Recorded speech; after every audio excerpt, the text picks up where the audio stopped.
You take a little pill every morning for your blood pressure. Your doctor started you on it years ago. The number on the cuff reads fine, so you've never thought twice about it. But if you're also more tired than you used to be, if the weight is settling around your middle, no matter what you do, if a flight of stairs leaves you more winded than it should, there's a real chance that pill is part of the reason, and the cuff reading looks perfectly acceptable the entire time, which is exactly why nobody has connected. The pill is almost certainly one of a class of drugs called beta blockers, been handed out for high blood pressure for 50 years, and for one specific kind of patient, they are genuinely life-saving. But the science on using them for ordinary high blood pressure moved on a long time ago, and the prescription pad never got the memo. I'm Dr. John Meyers, and on this channel, I take the research that has changed and put it in plain language for people over 60, so you can walk into your next appointment knowing more than 12 rushed minutes will ever let your doctor explain now before you decide this doesn't apply to you because your pressure reads fine. That acceptable number is the whole trap. It is the reason a pill can become working against the rest of your body while everyone keeps nodding at the cuff. By the end of this, you'll know three things: whether your pill is one of the ones the guidelines quietly walked away from, the specific ways it can work against a body over 60, and the exact questions to bring to your doctor. So this finally gets looked at instead of renewed on autopilot for another 3 years. And look, this whole question, a medication that's supposed to be helping you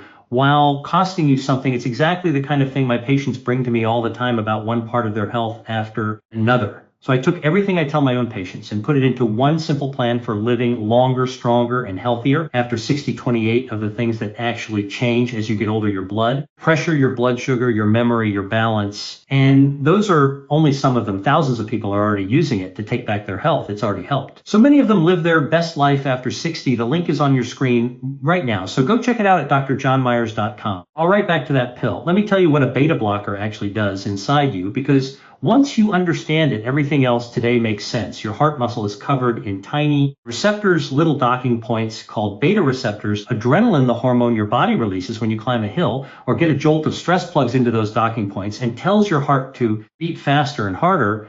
A beta blocker settles onto those same receptors and keeps the adrenaline from reaching them, so your heart rate comes down. Each beat pushes with a little less force and your blood pressure drops. That is the whole idea. Now, here is where I want to be completely fair, because this part matters for certain hearts. That calming effect is exactly what you want. If you have had a heart attack, if you are living with heart failure, if your heart slips into a dangerous rhythm, then slowing and steadying that heart genuinely saves lives. And the evidence for using a beta blocker, there is rock solid. I would prescribe one for those patients without hesitating. So please do not hear me saying these are bad drugs. That is not what I am telling you. The problem is who else ended up on them and why they never got taken back off for decades. Beta blockers were a go-to for plain high blood pressure. You might know yours by its name, atoprol, sold as lesser, or toprol. Atenolol sold Tenerin, propanol, bicaprol. They are cheap, they are familiar, and doctors wrote them for blood pressure for 2 generations, tens of millions of prescriptions a year. Then the research caught up with them, and it was not kind. 2005, one of the largest blood pressure studies ever run was published in The Lancet. It was called the Ascot trial, and it followed more than 19 Zosen people with high blood pressure. Half were treated on a plan built around a beta blocker, the other half on a different plan built around a calcium channel blocker, a drug called amlodipine that lowers pressure by relaxing the walls of your arteries instead of slowing your heart. The two groups were compared head-to-head for years. The trial was stopped early because the difference between the two groups had already become too clear to keep it running. The group that was not on the beta blocker had 23% fewer strokes, 16% fewer heart problems, overall 24% fewer deaths from heart disease, and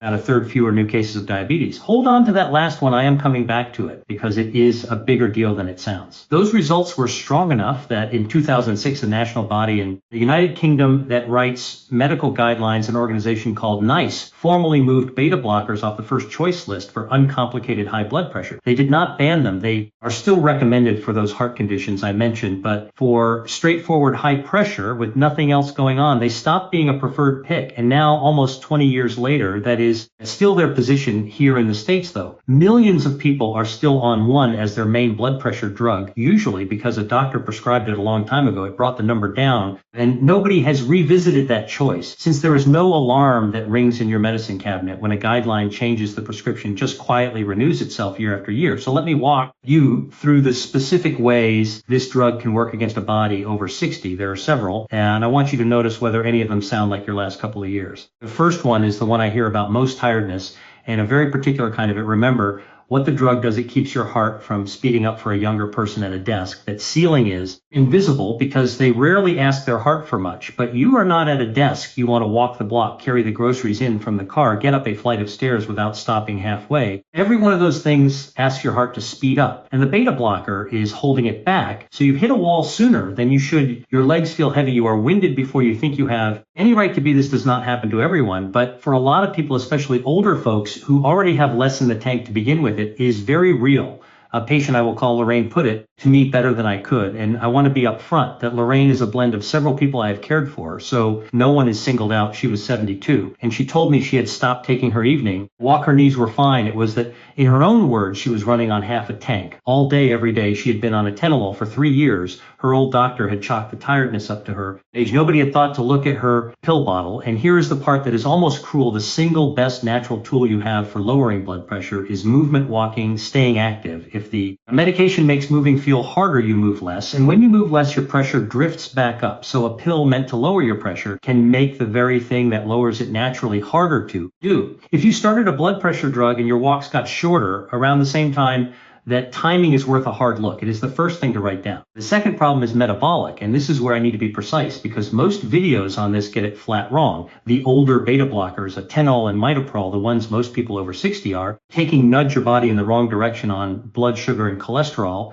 They make your cells a little more resistant to insulin, which is the hormone that clears sugar out of your blood. They tend to push your triglycerides up and your HDL, the good cholesterol, down quietly in the background while your blood pressure number looks fine. This is not a small footnote. A large analysis in the American Journal of Cardiology back in 2007 polled almost 95 called patients and found that people on beta blockers had about a 22% higher risk of developing type 2 diabetes than people on other blood pressure drugs. Remember that third fewer new diabetes cases from the ASCOT trial, same finding, same direction over and over. Now here is the nuance almost nobody bothers to tell you, and it is the reason I do not want you falling for the internet's blanket panic about this. Not all beta blockers do this. The newer ones, Carvedilol, sold as Coreg and Nival, are built differently. They also relax your blood vessels, and they are close to neutral on your metabolism. So if you happen to be on one of those, this particular worry mostly is not yours. This is really a story about the old workhorses, atenolol and amitriptyl, which just happen to be exactly the ones most people over 60 were started on years ago. And a quick word about weight, because you may have heard these pills pack on the pounds. The honest number is a lot smaller than the scare stories on average. It is a couple of pounds, mostly in the first few months. And again, mainly with the older drugs, it is real. It is just not dramatic. But if you are already fighting your blood sugar or your waistline, even a small shove in the wrong direction from a pill that is not even outperforming its alternatives is worth questioning. The third thing is less a side effect and more a blind spot. And honestly, it is the one that worries me the most. A beta blocker often does